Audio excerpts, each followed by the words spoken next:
तो आज की क्लास में हम लोग ये देखेंगे कि अगर छोटा सा रूम हो, फॉर एग्ज़ाम्पल आपके पास एक रूम है जिसका साइज़ है around 99 square feet. Yes, 99 square. It's 99 square feet.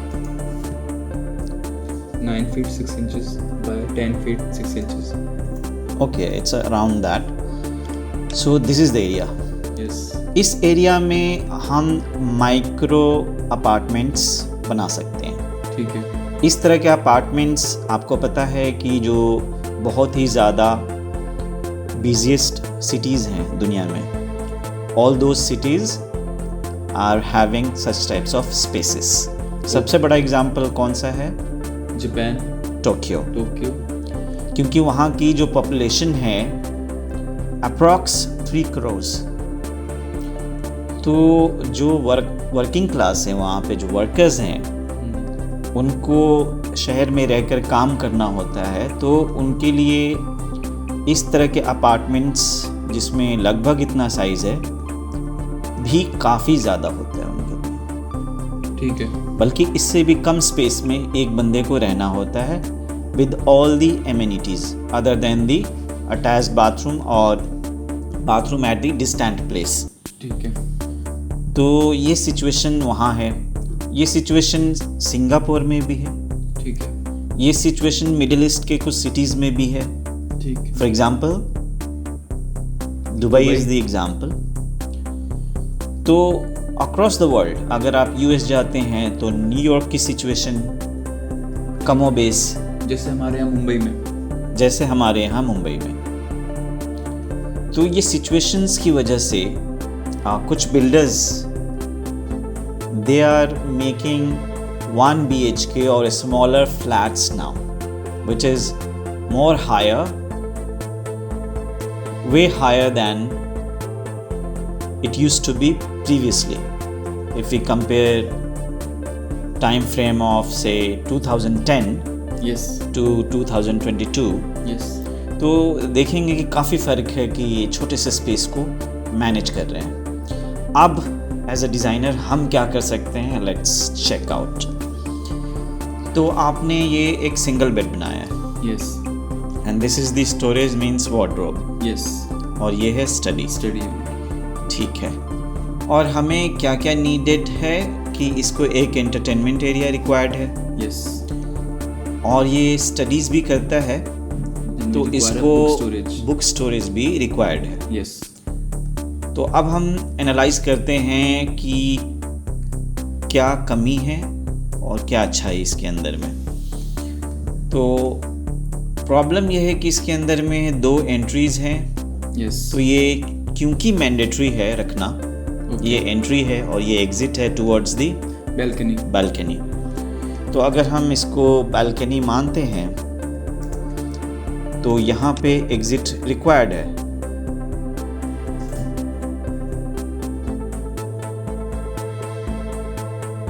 Right. Yes. अगर ये रिक्वायर्ड है तो हमने ये बना दिया. Yes. This is the window you have kept over here. Okay. ये दोनों चीज़ें तो फिक्स थी, लेकिन विंडो आप अपने ढंग से कुछ भी कर सकते थे. You could have shifted it in the corner, in the centre और दिस साइड, और you could have combined this window with the door. Choice was yours. Okay. If you want ventilator, so this is the only side which is open to outside. These all are blocked areas, and this is also blocked area in a sense because there's a staircase over here. Yes. अब हम लोग क्या समझने की कोशिश करेंगे कि ये फिक्स्ड है, ये फिक्स्ड है, मीन्स यहाँ पे हमारे पास स्पेस बहुत कम है. तो सबसे पहले तो हम देखते हैं कि ये डोर किधर की तरफ ओपन होना सही है. अगर ये स्टेयरकेस है तो बाहर की तरफ ओपन होना ठीक नहीं है. So this is okay. अब बात रही कि हम जो इतना ज़्यादा स्पेस दे रहे हैं इसको हम मैनेज कर सकते हैं थोड़ा सा कम करके. तो स्ट्रेच करके हम इसको कुछ स्पेस को मैनेज करते हैं, और अगर ये स्पेस मैनेज कर लेते हैं तो हमारे पास में ये स्पेस थोड़ा सा एक्स्ट्रा हो जाता है। ये स्पेस इसलिए हम लोग क्रिएट करते हैं क्योंकि if you put handle into it तो हैंडल अगर इस वॉल से स्ट्राइक करे तो ये 100% 90 डिग्री पे नहीं खुलेगा। अगर कोई सामान है जो कि इतने स्पेस में ही आएगा और ये 90 डिग्री पे नहीं खुल रहा तो अंदर लाना मुश्किल हो जाता है। वैसी सिचुएशन के लिए हम इसको 90 डिग्री खोलना है तो यहाँ पे स्पेस क्रिएट करते हैं। वो space at least 2.5-3 inches to 5 inches required है। तो this is why every time you make any room try to have this 2.5 to 5 inches spaces here. Okay. It is mandatorily required because you need handle. Yes. If you are having a system in which handle is not required, then that's a totally different case. उस situation में आप इस space को avoid भी कर सकते हैं अगर space constraint है तो। Same situation is here, so हम यहाँ पे भी देखते हैं कि थोड़ा गैप हमने ज़्यादा दिया है तो उसको मैनेज कर लेते हैं। तो इस गैप का यूज़ सिर्फ यही है कि हमारा डोर 90 डिग्री खुल जाए बिना हैंडल वॉल में टकराए। हाँ, सिर्फ ये यूज़ है इसका, इसके अलावा इसका कोई ख़ास यूज़ नहीं है। ठीक है। दूसरी चीज़ ये है कि जब ये बंद होता है तो यहाँ का जो ओवरऑल लुक आता है, चूँकि ये कटआउट है वॉल में, this is an opening in the wall, तो ये कटआउट का फील थोड़ा अच्छा आता है। स्ट्रक्चरल लेवल पे अगर बात करते हैं तो अगर ये इंडिपेंडेंट वॉल है, when I am saying independent wall it means कि इसके ऊपर सिर्फ छत है, इसकी अटैचमेंट्स इधर में नहीं है, इधर में किसी तरह का कोई टी पॉइंट्स नहीं बन रहा। मतलब इस टर्निंग का एक और फ़ायदा होता है स्ट्रक्चरल लेवल पे कि ये टर्निंग लैटरल सपोर्ट देता है इस वॉल को। ठीक है। सो ये कॉर्नर ज़्यादा स्टेबल हो जाता है। अगर आप ये नहीं देते हैं और यहाँ पे एंट्री है और इस एंट्री को कोई बैंग करता है, मतलब इस पल्ले को, इस शटर को कोई गुस्से में या आवेश में आकर इसको बैंग करता है, कहते हैं कि इसको पटकना। ठीक है। तो उस सिचुएशन में ये वॉल कुछ हद तक वाइब्रेशन लेगा, आपको महसूस होगा जैसे कि आपका फ्लोर भी उस वाइब्रेशन को ले रहा है। तो उसको अवॉइड करने के लिए आप यहाँ पे इस तरह की टर्निंग देंगे तो लैटरल सपोर्ट मिलता है इस वॉल को। So lateral support is nothing but if you are creating a supporting perpendicular wall, it could be anywhere. अच्छा, ये वाला वॉल इस वॉल के लिए भी सपोर्ट है और ये वाला वॉल इस वॉल के लिए भी सपोर्ट है। यस। सो हमारा रूम एक्चुअली एक सिंगल वॉल या 2 वॉल से 3 वॉल से नहीं बनता। हमें हमेशा याद रखना है कि single wall kind of diaphragm ना बनाएं। आप उसको कोशिश करें कि कहीं पे भी एल बनाएं, टी बनाएं, एच बनाएं या टोटल ओ शेप बनाएं। ये वॉल के बारे में। अब हम बात करेंगे इस डोर की। तो इस डोर को हम देखते हैं तो मुझे लग रहा है कि इसकी ओपनिंग अंदर की तरफ नहीं होना चाहिए। इसको आप आप इधर खोल सकते थे। ये देखिए, अगर आप यहाँ खोल रहे हैं, एक्चुअली ये तो जगह मैंने अंदाजे से लिया था, तो ये लगभग 3.5 फीट 3 फीट तो होता ही है। ठीक है। So it will automatically open this side. अब ये वाली सिचुएशन को हम हटा देते हैं, हमें ये नहीं करना है। This is a wrong design if you are putting inside, क्योंकि ये पूरा का पूरा जगह वेस्ट होता है। क्योंकि अगर हम कोई चीज़ यहाँ प्लेस करते हैं, अगर यहाँ पे हमने कोई चीज़ सपोज प्लेस कर दिया तो भी you have bypass area here to come to this side. लेकिन अगर ये डोर अंदर की तरफ है तो ऑप्शन ही नहीं है कि आप यहाँ पे कोई भी चीज़ प्लेस कर सकें। तो चलिए, ये हो गया। अब रही बात विंडो की, तो विंडो की पोजीशनिंग बहुत सारी चीज़ों पे डिपेंड करता है कि how much light you want to allow, how much ventilation you want, ठीक है, how much healthy atmosphere you want to create inside, जिसको कहते हैं cross ventilation. Fresh air from outside getting in, moving around and going out, इसको कहते हैं cross ventilation. Cross ventilation कई बार ऐसा भी हो सकता है कि entering through this and coming out through this if it is closed. So that's the best thing कि यहाँ से air is getting in and exiting out from here. Okay. तो इस पे किसी तरह का कोई कंस्ट्रेंट नहीं है कि आप कितने साइज़ का, कितना वाइड, कितना लेंथ, कितना हाइट, क्या लेना चाहते हैं। That totally depends on the micro planning of the lighting and ventilation. Okay. So I leave it as it is. आपने यहाँ पे नहीं दिया है क्योंकि आपको मालूम है कि इस एरिया में वार्डरोब है, तो इसको हम स्पेसिफिक लिख देते हैं। ये है क्या? ये वार्डरोब है और ये स्टडी है और ये आपका बेड है। तो मुझे लग रहा है कि ये कुछ ऐसा डिज़ाइन है जिसमें एक कोई भी मैच्योर इंसान जिसमें बुद्धि है, समझ है, इस तरह की चीज़ें कर सकता है। उसे पता है कि इधर डोर है तो इधर भी बेड आ नहीं सकता, इधर भी नहीं आ सकता। बेड या तो इधर पोजीशन हो सकता था या इधर हो सकता था या ऐसे हो सकता था। तीन प्रोबेबिलिटीज़ है, 1, 2 एंड 3। अब हम देखने की कोशिश करेंगे कि बेड की पोजीशन यहाँ पे सही है या नहीं है। ठीक है। अगर कोई इधर से एंटर करता है और somebody is going to some other floors, door open Pass है, by this room. yes, pass by this room, I'm going to other areas of this attached areas of this room, तो क्या होगा कि उस बंदे को डायरेक्ट बेड दिखता है, जो कि एक ठीक सिचुएशन नहीं माना जाएगा। तो अब हम क्या करेंगे कि इसको यहाँ प्लेस करके देखते हैं। यहाँ अगर इस बेड को प्लेस करते हैं तो आपको क्या लगता है कि ये ज़्यादा बेटर पोजीशन है? हाँ। इस पॉइंट ऑफ व्यू से बेटर पोजीशन है। हाँ। कि प्रिवेसी यहाँ से, डिग्री ऑफ प्रिवेसी यहाँ ज़्यादा है। यस। अब इस पॉइंट ऑफ व्यू से देखते हैं कि बाहर का जो एटमॉस्फेरिक कंडीशन है, जो एटमॉस्फेयर है बाहर का, यस, जो क्लाइमेट है, उसका क्या इम्पैक्ट हो सकता है अगर हमने बेड इधर को रखा।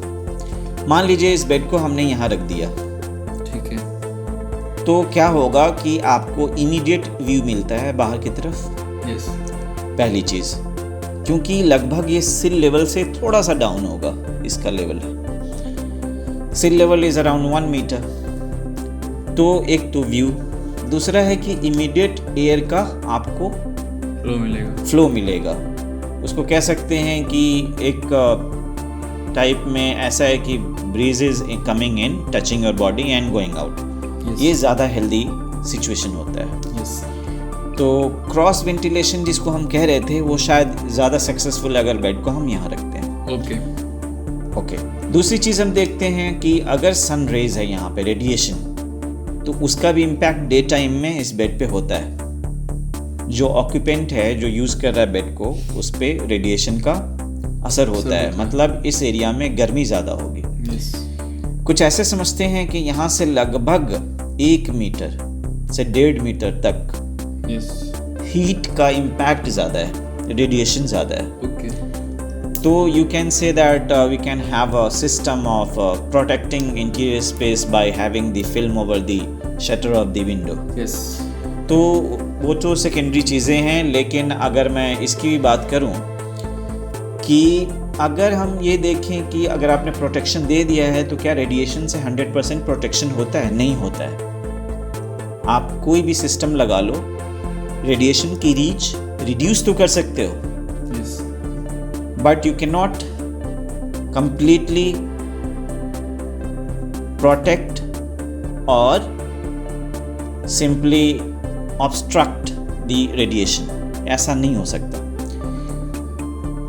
मैं आपको एक ट्रूथ बताता हूँ कि अगर हम ये 4.5 इंचेस का वॉल कंस्ट्रक्ट करते हैं after plaster, it could B 6 inches. अगर आप इसमें कुछ और चीज़ें लगाते हैं, जैसे कि अगर अंदर से पैनलिंग वर्क करते हैं, yes. या बाहर से कुछ ऐसा वर्क करते हैं, क्लैडिंग वर्क वगैरह, तो शायद ये 7 इंचेस 7.5 इंचेस हो जाता है। okay. उस सिचुएशन में भी रेडिएशन अंदर को देखा गया है। okay. सबसे अच्छा तो ये होगा कि अगर आप इस वॉल को 9 इंचेस करते हो, लेकिन यहाँ स्पेस की प्रॉब्लम है, so we can not have more than 4 और 5 इंचेस वॉल। उस सिचुएशन में बेस्ट ये हो जाता है कि बाहर से क्लैडिंग, अंदर से integrated panelling work which will work as also the interior element, ये कर सकते हैं। ठीक, तो इसका नेगेटिव आपने देख लिया, पॉजिटिव साइड भी देख लिया। तो अब आपकी ओपिनियन में बेड का पोजीशन ये सही है या ये सही है? मेरे ओपिनियन में बेड का पोजीशन वो सही नहीं है, क्योंकि यहाँ पर हम रेडिएशंस को मैनेज कर सकते हैं किसी तरह से, बट वहाँ पर किसी भी तरह से प्राइवेसी मैनेज नहीं हो पा रही है। ठीक, तीसरी पोजीशन ये है, तो क्या आप इस बेड को यहाँ भी रखना चाहेंगे? मैं यहाँ पर इसलिए रखना चाहूँगा क्योंकि उसके बाद फिर मुझे स्पेस को मैनेज करने में प्रॉब्लम आएगी। सो जो स्पेस आपने वार्डरोब के लिए यहाँ रखा है वो स्पेस यहाँ शिफ्ट हो जाता है। और आपको पता है कि आपको इसको एंटरटेनमेंट के लिए भी जगह देनी है। एंटरटेनमेंट एरिया मीन्स टीवी या कुछ इस तरह की चीज़ें। यस। तो क्या इस बेड का ये कॉर्नर में पोजीशन होना भी सही है, लाइक दिस? हो सकता है। हो सकता है। यस। अगर हम ये यहाँ करते हैं तो ये वाला एरिया स्टडी का भी हो सकता है साथ में, राइट? सो ये एरिया स्टडी का हो सकता है और ये बेड हो सकता है, और इस एरिया में हम एंटरटेनमेंट यूनिट स्टोरेज बना सकते हैं। ठीक, अब हम समझने की कोशिश करते हैं कि ये बेड अगर यहाँ आता है उस सिचुएशन में क्या क्लाइमेटिक कंडीशन अभी भी अफेक्ट करेगी इसको? हाँ, करेगी। क्यों करेगी? क्योंकि ये वॉल अभी भी बहुत थिन है, लेकिन रेडिएशन का लेवल इस एरिया में यहाँ से कम मिलेगा। क्यों? क्योंकि ज़्यादातर पार्ट इस बेड का इस वॉल के अलोंग है, जो कि ब्लॉक्ड है, दूसरे प्लॉट के साथ है, दूसरे बिल्डिंग के साथ होने की वजह से इस एरिया में रेडिएशन कम है, लेकिन इस साइड में अभी भी रेडिएशन है। ठीक है? यस। अब हम ये समझने की भी कोशिश करेंगे कि इस तरह के डिज़ाइंस जब हम बनाते हैं तो इसको कहते हैं कि we have placed things in the space.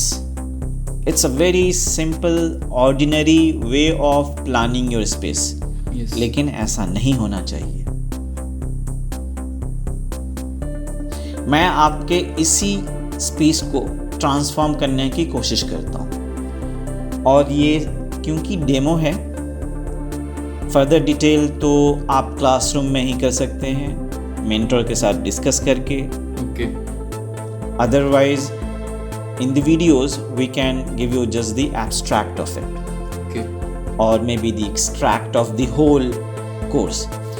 तो यहाँ मैं क्या करूँगा, इस विंडो को शिफ्ट करूँगा। अभी मैं कोई भी डायमेंशन नहीं ले रहा, ये लीजिए। ठीक है? यस।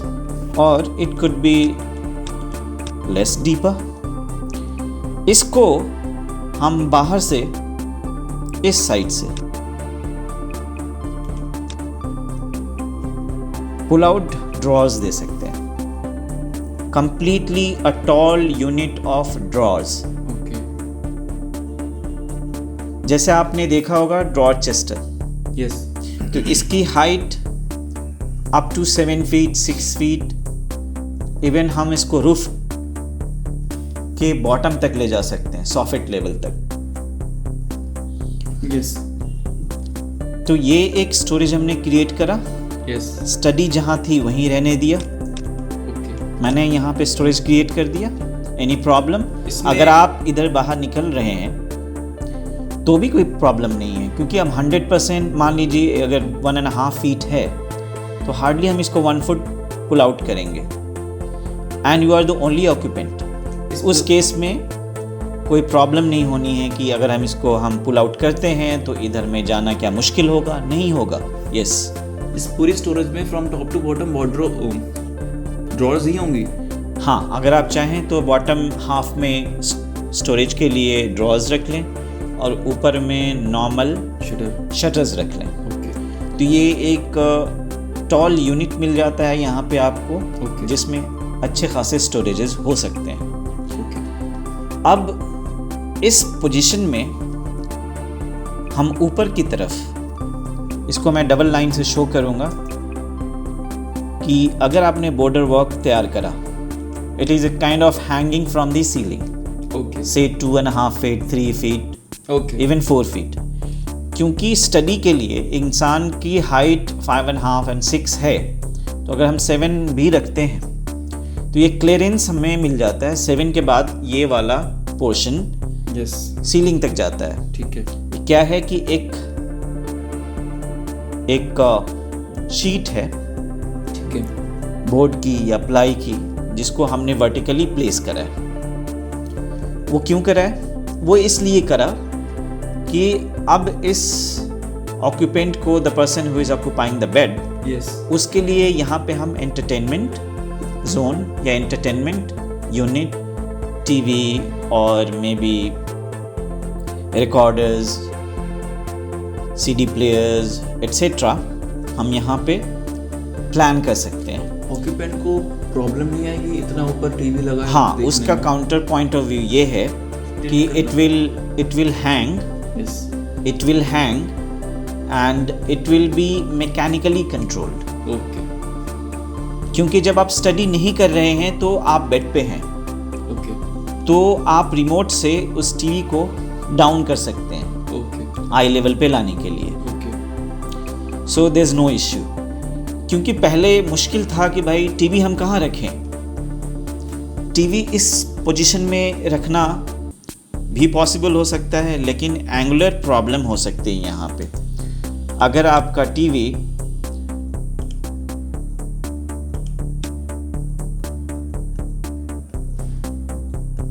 उसका स्क्रीन कंपैटिबल नहीं है, मोर देन 54 डिग्री एंगल से ज़्यादा अगर चला जाता है, अब इसका हम एंगल चेक कर लेते हैं कि ये कितना है। तो मुझे लगता है कि ये कोई 60 डिग्री एंगल है। इस सिचुएशन में टीवी की प्लेसमेंट यहाँ पे ठीक नहीं है। इस सिचुएशन में देखें तो this is just straight, so rather this is a better position. अगर टीवी यहाँ है और अगर कोई इंसान यहाँ पे अंदर में इस निश एरिया में, ठीक है, ज़्यादा कंफर्टेबल पोजीशन में देखना चाहता है, ठीक है, जिसको हम लाउंजिंग पोजीशन कह सकते हैं जी, तो ये कॉर्नर ऑब्स्ट्रक्शन भी क्रिएट कर सकता है। सो एंगुलैरिटी बहुत ज़्यादा होने की वजह से ये वाला पोजीशन टीवी के लिए सही नहीं है। सो इस सिचुएशन में हम देख सकते हैं कि ये वाला जो पोजीशन है, ठीक है, ये बेटर है।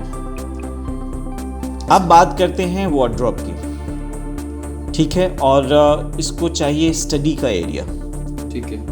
तो आपको ऐसा नहीं लगता कि अगर हम इसको बाहर करें,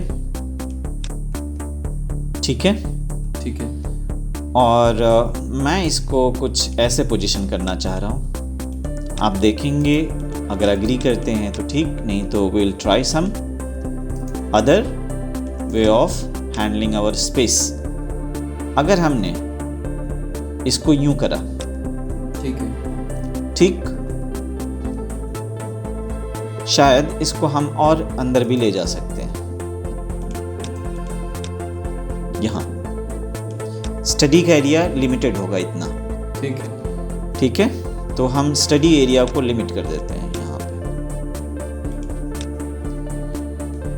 ये बेड है।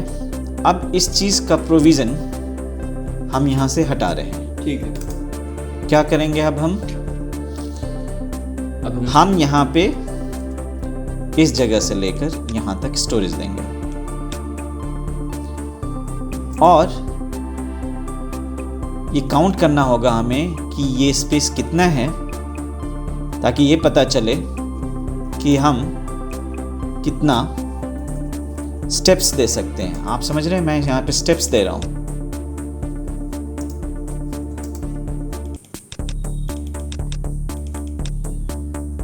ठीक है, ठीक है। तो ये स्टेप्स बाहर को भी आएंगे,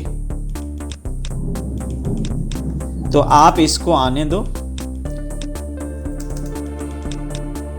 ठीक है, ठीक है।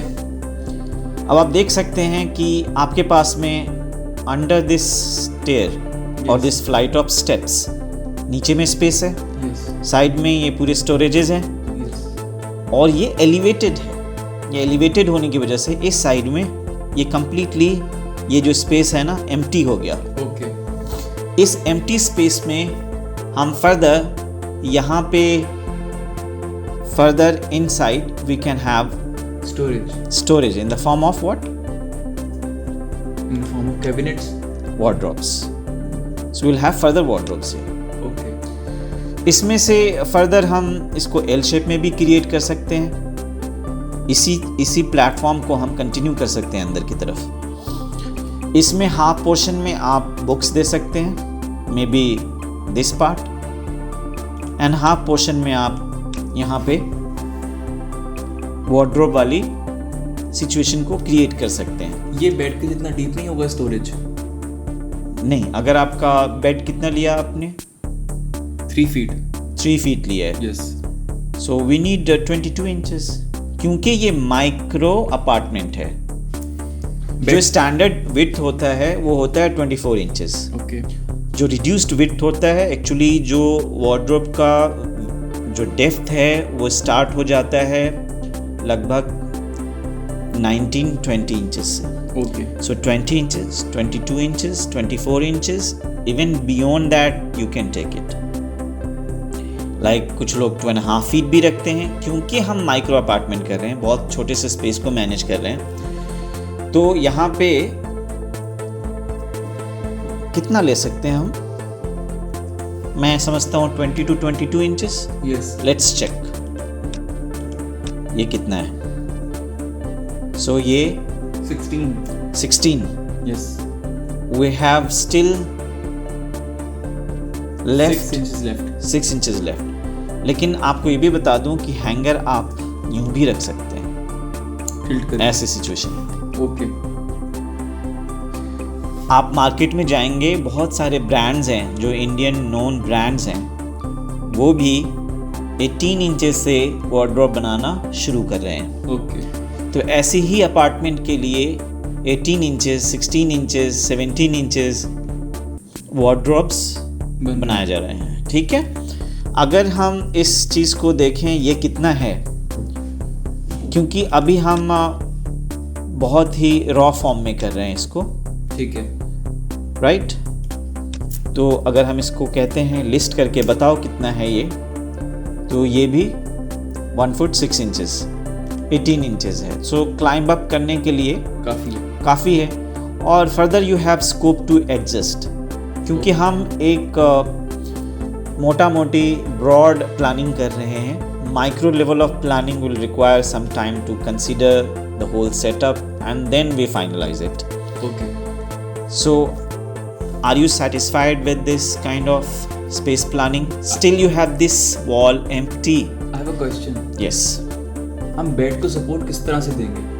बेड किस पर रखा हुआ है? That's not the question, because obviously जब हम इन चीज़ों को बना रहे हैं तो हमारे पास में बैटन्स होंगे जिनकी थिकनेसेस 2.5 इंचेस टू 6 इंचेस तक भी हो सकती है, 3 इंचेस टू 6 इंचेस मैक्स। इसी रेंज के अंदर के बैटन्स को हम यूज़ करेंगे as a post, as a horizontal element. Yes. Framework तैयार होगा, उस फ्रेमवर्क में देन शीदिंग वर्क होगा जिसको हम कवरिंग कह सकते हैं, एंड देन लैमिनेशन वर्क होगा, वो पॉलिश फॉर्म में हो, पेपर लैमिनेट फॉर्म में हो, पीवीसी लैमिनेट फॉर्म में हो, या आप अगर टिम्बर में एक्सपोज्ड बना रहे हैं ग्रेन्स वाला तो उसके अंदर पॉलिश कर सकते हैं, Yes. Transparent polish. तो ये तो सेकेंडरी लेवल के क्वेश्चंस हैं कि ये बनेगा कैसे के लिए you need to approach a professional or mentor आप किसी इंस्टीट्यूट में जाएं, कॉलेज में जाएं, वहाँ जा कर के ये वाला पार्ट सीखते हैं, क्योंकि इसमें टाइम लगता है। You need to understand the material, you need to understand the technicalities of building something, erecting something. पूरा फ्रेमवर्क एक कम्प्लीटली एक सेकेंड स्कोप वाली चीज़ है। फर्स्ट स्कोप है कि हमने स्पेस को प्लान कर लिया। Yes, you have further question? Yes sir, हमने बेड के नीचे स्टोरेज आधी ही दी है, वो जो जगह आधी खाली है मैं उसके सपोर्ट की बात कर रहा हूँ। क्या वहाँ पर हम पोस्ट देने वाले हैं? नहीं, एक्चुअली आप इसको यूँ समझिए, मैं थोड़ा सा आपको आइडिया देता हूँ कि यहाँ पे अगर मान लीजिए यहाँ पे हमने एक पोस्ट बना लिया, एक सपोर्ट यहाँ दे दिया, ओके, एक सपोर्ट यहाँ दे दिया, और ये सपोर्ट कंटिन्यूड है यहाँ तक, ओके, और ये ओपन नहीं होगा। ओपन रखना आपकी चॉइस है। यहाँ पे फर्दर आप शटर दे सकते हैं। Okay, it could be completely closed. Okay, so ये कम्प्लीटली एक एनकैप्सुलेटेड जगह है जिसमें चारों तरफ फ्रेमवर्क है बॉटम में। ओके, जो स्पेस क्रिएटेड है नीचे में, उसमें हम वार्डरोब प्लस स्टडी मटेरियल्स रख सकते हैं, मतलब बुक्स रख सकते हैं। तो ओवरऑल ये प्लान है, जिसमें अब अगर हम देखें मोटा मोटी तो ये एक एलिमेंट है, दूसरे एलिमेंट, तीसरी अंडर साइड वाले, उसके अंदर में भी 2 फर्दर सेगमेंट्स हैं, यस, बुक्स के लिए और वार्डरोब के लिए। यहाँ स्टडी है और फर्दर यहाँ पे एक टॉल यूनिट स्टोरेज है। ओके, अब हमारे पास में ये स्पेस रह जाता है। ठीक है, मैं इस स्पेस को यहीं रहने देता हूँ, क्योंकि यहाँ पे आपके लिए 3D या 2D वॉल वर्क कर सकते हैं। ओके, कोई भी डेकोरेटिव वर्क कर सकते हैं। Choice is yours. I hope I made it yes sir, clear to you. Yes sir, Did you find it interesting? Yes sir. Thank you very much for watching this video.